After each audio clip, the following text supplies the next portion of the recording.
करोति वाचालम पंगु लीजिएगा पंगु लंघ्यते गिरिम गिरी कहते हैं पर्वत को पहाड़ को ठीक है। अब पंगु कहते हैं लंगड़े को मूक कहते हैं गूंगे को ठीक। और वाचाल कहते हैं बोलने को ठीक है। यत तमहम ये क्या बताएं कि काय खाना दिए बाकी तम इसको हम ऐसे भी लिख सकते हैं ठीक है ना। तो तमहम वंदे।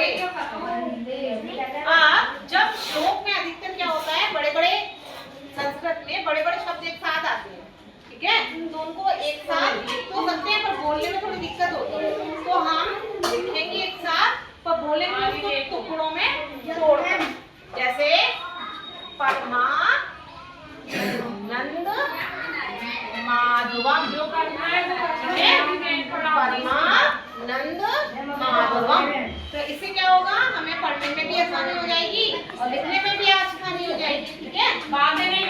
तो इसका हम अर्थ निकालते हैं फिर याद करने में इजी होगा। जैसे भूकंप का मतलब क्या बताया था गूंगा ठीक है। करोति वाचालम लंघ्यते गिरिम यत्र तमहम वंदे परमानंद माधवम।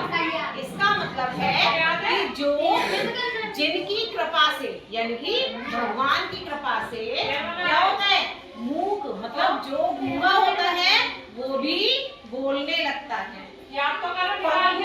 लंघ्यते गिरिम और जिनकी कृपा से यानी कि भगवान की कृपा से एक लंगड़ा जिसको याद है मतलब जिसके पैर ना हो जो लंगड़ा है वो पर्वत को भी लांघ सकता है पार कर सकता है इसकी कृपा से भगवान की कृपा से।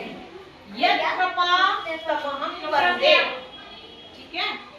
याद नहीं है वो खड़ा कदम आनंद देने यहाँ से अर्थ निकालेंगे मैं उन परम आनंद देने वाले माधव यानी कि भगवान की वंदना करता हूँ या हमें उन परमानंद देने वाले माधव यानी कि भगवान की वंदना करनी चाहिए।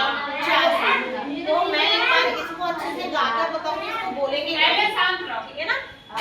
मूकं करोति वाचालम पंगु लंघ्यते गिरिम यत् कृपातमहं वन्दे तमहं वन्दे परमानंद माधवम। दोबारा करेंगे मूकं करोति वाचालम